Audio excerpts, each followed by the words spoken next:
దాడులు చేసినటువంటి సంస్కృతి ఉందా? నీచ సంస్కృతి నీది జగన్మోహన్ రెడ్డి గారు. పార్టీ కార్యాలయం మీద దాడి చేస్తే, ధ్వంసం చేస్తే, అక్కడున్న సిబ్బందిని కొడితే కేసులు పెట్టక మీ మాదిరి ప్రతి దాడి చేయమని చెప్పాలనా? ప్రతి దాడి చేయడమే సమంజసమా? ప్రతి దాడి చేయడమే కరెక్టా? ఇప్పటికైనా ప్రజల్లో గత 5 సంవత్సరాల్లో మేము ఏం చేశాము, ఎందుకు ఈ తీర్పు వచ్చింది? గెలుపోటములు సర్వసాధారణం. ఇక్కడ హేళన చేయడం కోసం నేను మాట్లాడలే. ఎందుకు అంత స్థానం నుంచి ఇంత స్థానానికి ప్రజలు నిలబెట్టారు అనేది పునరాలోచించుకొని రాజకీయాలు చేస్తే రాజకీయ పార్టీలు మనుగడ ఉంటాయి. కానీ శవ రాజకీయాలు చేస్తే ప్రజలు మూర్ఖత్వంతో ఇంకా పులివెందల సంస్కృతి, పులివెందల రాజకీయం, ఆ మెంటాలిటీ, ఆ మైండ్ సెట్తోనే ప్రజలు ఉన్నారనుకుంటే అవివేకం జగన్మోహన్ రెడ్డి గారు.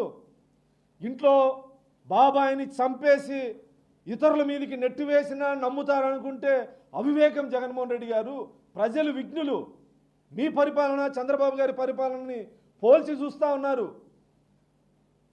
ఇప్పటికైనా బుద్ధి తెచ్చుకోవాలని చెప్పేసి సందర్భంగా చెప్తూ, ఇదే పులివెందలకి గతంలో పరిటాల రవి గారు కోర్టుకు హాజరై రావడానికి వెళితే తండ్రి అధికారాన్ని అడ్డం పెట్టుకొని పులివెందల్లోకి రాకుండా అనేక కుట్రలు చేసినటువంటి జగన్మోహన్ రెడ్డి గారు. ఇదే పులివెందల శాసనసభ్యుడు ఇప్పుడు రాప్తాడుకు వస్తే ప్రజాస్వామ్యం పనిచేసింది ఇక్కడ, రాజ్యాంగం పనిచేసింది ఇక్కడ. నీ గొప్ప కాదు, నీకున్న కార్యకర్తలు మాకున్నారు. నువ్వు రెచ్చగొట్టేట్లే మేము రెచ్చగొట్టచ్చు. కానీ అది సంస్కృతి కాదు.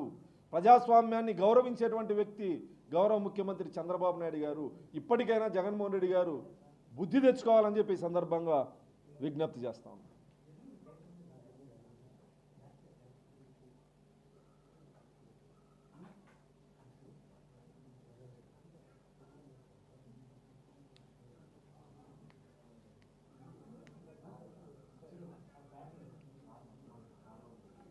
యొక్క విలువ నీకు తెలియదు. ఈరోజు ప్రజాస్వామ్యం అంటే ఏంటో చంద్రబాబు గారు చూపించారు. ఎన్నిసార్లు చంద్రబాబు గారి పర్యటన అడ్డుకున్నావు, ఎన్నిసార్లు పర్యటనలకి రద్దు చేశావు, చీకటి జీవం తెచ్చావు. యువగలం పాదయాత్ర ప్రజాస్వామ్యబద్ధంగా జరిపేటువంటి పాదయాత్రను అడ్డుకునేకి మీరు ఎన్ని కుట్రలు చేశారు. చివరికి అనపర్తి దగ్గర ముందు రోజే ప్రోగ్రాము అనౌన్స్ చేసినా, పర్మిషన్లు ఇచ్చినా నువ్వు అడ్డుకుంటే కాలినడకన 12 కిలోమీటర్లు చంద్రబాబు గారు పర్యటించినటువంటి సందర్భం. ఈరోజు పరామర్శించేకి వచ్చినావు.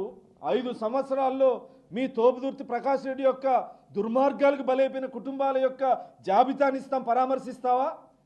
ఎంతమంది బలైపోయారో లిస్ట్ ఇస్తాం, పరామర్శిస్తావా? మాట్లాడే ముందు మనస్సాక్షి అనేది ఒకటి ఉండాలి జగన్మోహన్ రెడ్డి గారు. చంద్రబాబు గారి పాలన ప్రజాస్వామ్య పాలన, రాజ్యాంగానికి లోబడి పరిపాలించేటువంటి వ్యక్తి గౌరవ ముఖ్యమంత్రి చంద్రబాబు నాయుడు గారు. చంద్రబాబు నాయుడు గారు నీలాగా అనుకుంటే నువ్వు చంద్రబాబు గారిని అనేక సార్లు అనేక పర్యటనలకు పోకుండా పోలీసుల్ని ఉపయోగించి అడ్డుకున్నావు. ఆ రకంగా అడ్డుకుంటే నీ హెలికాప్టర్ ఇక్కడ ల్యాండ్ అయ్యేదే? పోలీసుల్ని ఈరోజు పోలీసుల మీద బట్టలు ఊడదీసి మాట్లాడతా అని చెప్పి మాట్లాడుతున్నావు. నువ్వు పోలీసుల్ని జోబు సంస్థల్లా వాడుకుంది నువ్వు, చంద్రబాబు నాయుడు గారు కాదు. చంద్రబాబు నాయుడు గారు ఆ రకంగా వాడుకుంటే ఈరోజు అంతమంది అడిషనల్ ఎస్పీలు, డిఎస్పీలు, సిఐలు, ఎస్ఐలు, 1000 మంది పోలీసులు నీ రక్షణ కోసం ఉండేవాళ్ళ? పోలీసులు బట్టలు ఉడదీస్తానని చెప్పి మాట్లాడుతాను జగన్మోహన్ రెడ్డి గారు. బహుశా నువ్వు జిల్లాకు వచ్చేటప్పుడు మా సత్యసాయి జిల్లా ఎస్పీ గారు మహిళని ఇంకిత జ్ఞానం మీకు లేదా? అనంతపురం డిఐజీ గారు ఒక మహిళ అనే జ్ఞానం మీకు లేదా?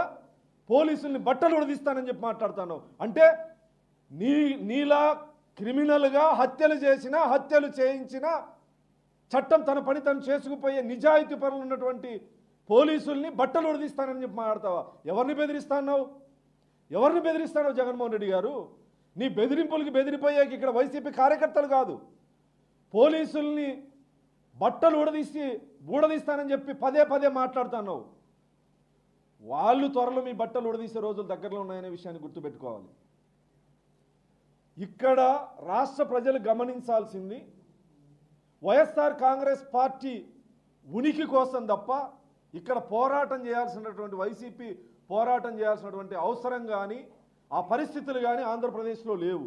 ఒకవైపు సంక్షేమం, ఒకవైపు అభివృద్ధి, 2 కళ్ళులా గౌరవ ముఖ్యమంత్రి చంద్రబాబు గారు గౌరవ ముఖ్యమంత్రి చంద్రబాబు గారు రాష్ట్రాన్ని పరిపాలిస్తున్నారు.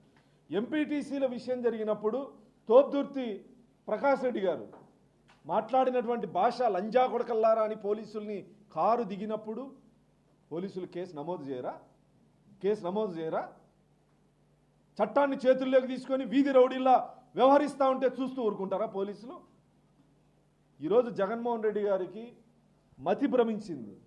మతి భ్రమించి పాపం పర్యటనకి పర్మిషన్లు ఇవ్వరు గౌరవ ముఖ్యమంత్రి గారని అనుకున్నారు. పోలీసులు పర్యటన అడ్డుకుంటారని అనుకున్నారు.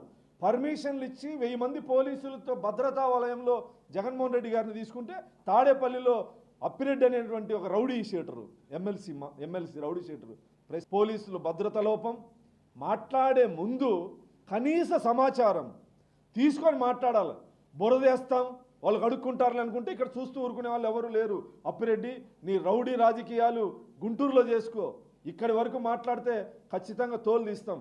నందిగాం సురేష్ అనే వ్యక్తిని గురించి ఈరోజు మాట్లాడా కాబట్టి మళ్ళీ చెప్తాడా, తెలుగుదేశం పార్టీ జాతీయ కార్యాలయం మీద దాడి చేసిన కేసులో ప్రధాన నిందితుడు, ప్రధానంగా కార్యరూపం దాల్చినటువంటి కుట్ర రూపం దాల్చినటువంటి వ్యక్తి, చేయించినటువంటి వ్యక్తి, అక్కడికి వచ్చిన వాళ్ళంతా నందిగాం సురేష్ అనుచరులు. ఆ రోజు నువ్వు మాట్లాడినటువంటి మాటలు ఒక ముఖ్యమంత్రి స్థాయిలో ఉండి నన్ను విమర్శిస్తే నా అభిమానులు చూస్తూ ఊరుకుంటారా అని చెప్పి మాట్లాడినటువంటి నువ్వు కనీసం ఖండించకుండా ఒక పార్టీ కార్యాలయం మీద ఏ దేశంలోనైనా ఏ రాష్ట్రంలోనైనా, దేశంలో అనేక రాష్ట్రాలు అనేక పార్టీలు ఉన్నాయి, అనేక మంది ముఖ్యమంత్రులు అవుతారు, ప్రతిపక్షంలోనే ఉంటాయి పార్టీలు. ఏ పార్టీ కార్యాలయం మీదైనా ఏ రాష్ట్రంలో అయినా దాడులు చేసినటువంటి సంస్కృతి ఉందా? నీచ సంస్కృతి నీది జగన్మోహన్ రెడ్డి గారు. పార్టీ కార్యాలయం మీద దాడి చేస్తే, ధ్వంసం చేస్తే, అక్కడున్న సిబ్బందిని కొడితే కేసులు పెట్టక మీ మాదిరి ప్రతి దాడి చేయమని చెప్పాలనా? ప్రతి దాడి చేయడమే సమంజసమా? ప్రతి దాడి చేయడమే కరెక్టా? ఇప్పటికైనా ప్రజల్లో గత 5 సంవత్సరాల్లో మేము ఏం చేశాము, ఎందుకు ఈ తీర్పు వచ్చింది? గెలుపోటములు సర్వసాధారణం. ఇక్కడ హేళన చేయడం కోసం నేను మాట్లాడలే. ఎందుకు అంత స్థానం నుంచి ఇంత స్థానానికి ప్రజలు నిలబెట్టారు అనేది పునరాలోచించుకొని రాజకీయాలు చేస్తే రాజకీయ పార్టీలు మనుగడ ఉంటాయి. కానీ శవ రాజకీయాలు చేస్తే ప్రజలు మూర్ఖత్వంతో ఇంకా పులివెందల సంస్కృతి, పులివెందల రాజకీయం, ఆ మెంటాలిటీ, ఆ మైండ్ సెట్తోనే ప్రజలు ఉన్నారనుకుంటే అవివేకం జగన్మోహన్ రెడ్డి గారు.